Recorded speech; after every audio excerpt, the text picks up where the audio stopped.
Kenapa sih kita perlu inovasi? Kita tahu yang namanya bisnis, orang sering menggambarkan bisnis itu kayak semacam perang ya.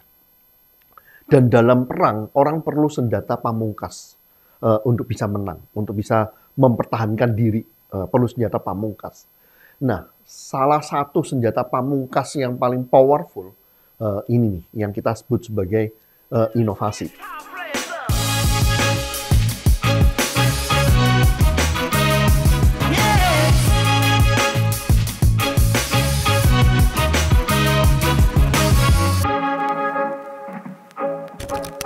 Teman-teman semuanya, Insight Learners, Insight Leaders, kita masuk ke dalam satu seri dari YouTube channel Reka Baru yang kita namakan Know How to What. Jadi hal-hal apa sih yang kita perlu tahu ya terkait dengan inovasi, teknologi dan entrepreneurship sehingga membuat kita itu lebih bersaing, bisa lebih maju, lebih kompetitif.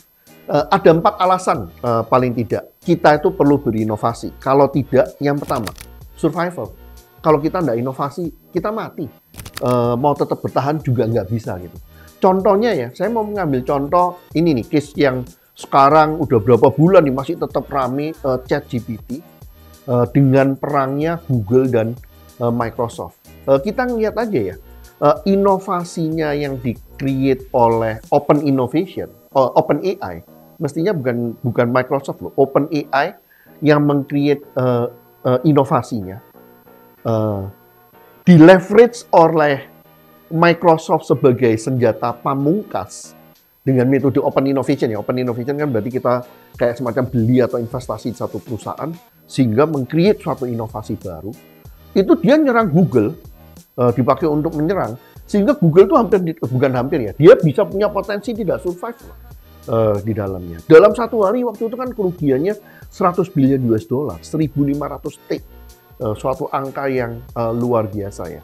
Jadi dengan inovasi, dengan senjata pamungkas, dengan ada sesuatu yang baru, Microsoft yang sebelumnya hampir tidak punya harapan, Bing-nya dia itu kan nggak sampai 3% ya, melawan raksasa Google yang mendekati 90% market share di search engine, dia punya chance nih di dalamnya. Yang berarti kan memakai inovasi di satu pihak, kalau kita lihat Microsoft itu adalah inovasi bisa dipakai untuk attack ya, untuk kita punya suatu differentiator, untuk kita punya suatu senjata menyerang market leader ya.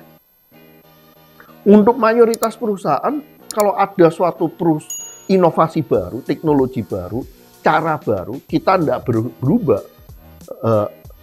Kadang-kadang pertanyaannya, kita bisa survive nggak?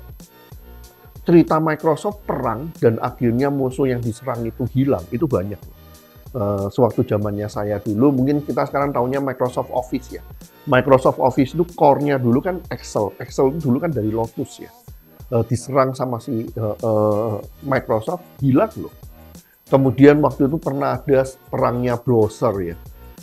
Internet Explorer waktu itu. Menyerang Netscape yang waktu itu menjadi. Itu hilang loh Netscape-nya.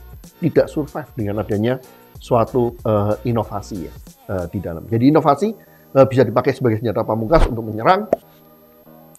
Kemudian yang ininya harus bertahan dalam inovasinya di sana.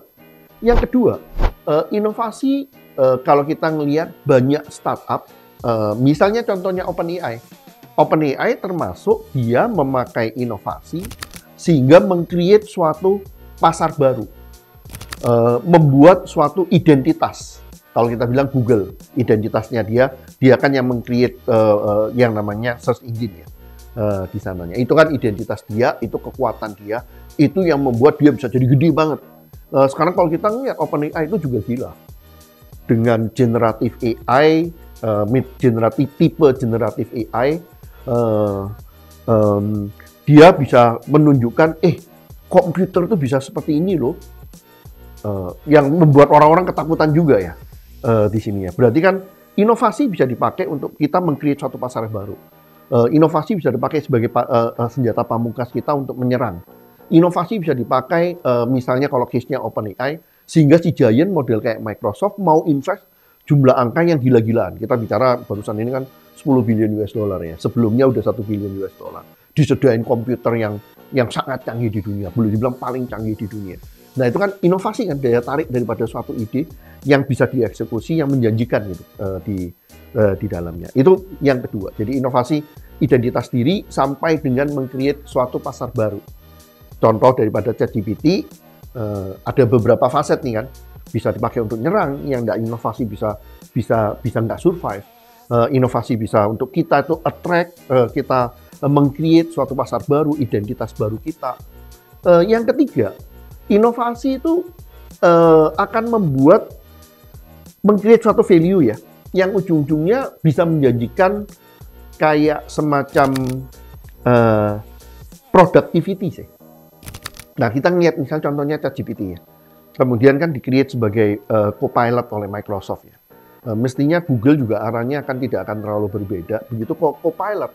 Kan kita bicara tentang bagaimana memanfaatkan inovasi ini untuk meningkatkan productivity kita kan. Yang berarti untuk user, dengan memakai produk inovatif ini, kita menjadi semakin kompetitif karena kita semakin produktif. Karena kita punya asisten yang canggih. Mungkin kalau di negara yang asisten itu mungkin salary masih tidak terlalu tinggi ya, competitive advantage-nya mungkin masih agak pelan nih. Tapi kalau di negara-negara barat, itu kan asisten mahal ya. Kayak misalnya di pekerjaan saya di konsultan, banyak konsultan di negara barat kayak di Jerman dulu, kan semua A sampai Z dikerjain. Begitu saya ngelihat yang Copilot, itu saya langsung kebayang, wah untuk orang-orang seperti ini, itu adalah productivity improvement-nya itu adalah gila banget. Sampai dengan, kalau dari Copilot ini kan ceritanya personal assistant ya. Kalau dia bisa masuk menjadi a kind of advisor, itu lebih gila lagi kan. Walaupun kalau dia udah bisa menjadi advisor, apalagi general advisor, yang menjadi superhuman, super intelligent, nah itu nanti kan ada bahayanya juga yang kita sebut AGI ya. Oke, pendeknya aja kita bicara bahwa inovasi itu masalah boleh dibilang satu pihak kayak survival, hidup dan mati. Kita tidak berinovasi atau kita tidak ikut, orang yang duluan kadang-kadang akan memaksa kita nih untuk cepat ngejarnya. Inovasi juga bisa boleh dibilang buat kita kaya ya, buat kita highly kompetitif di sininya. Dan terakhir, inovasi itu bisa memberikan competitiveness dalam artian productivity booster di dalam. Oke, tapi kita mesti aware ya bahwa yang namanya inovasi, tadi kan memang kita ngambil contoh ChatGPT ya. Kebetulan karena satu inovasi ini ternyata aspeknya tiga masuk nih, survival, bisa nyerang, create pasar baru, productivity semua masuk. Tapi inovasi tidak harus dihubungkan dengan teknologi ya, apalagi inovasi tidak harus kayak digital, tidak harus AI. Karena inovasi bisa juga dalam artian kita menemukan suatu cara baru, proses baru.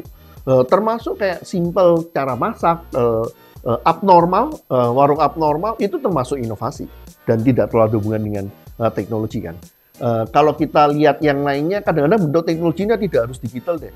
Kalau buat saya sih contohnya bakmi Gajah Mada, itu juga inovasi loh. Dia membuat suatu standarisasi. Dengan standarisasinya, dia meng-create-kan positioning dirinya sendiri yang membuat scalability-nya dia menjadi sangat besar dibandingkan kedai-kedai bakmi yang lain.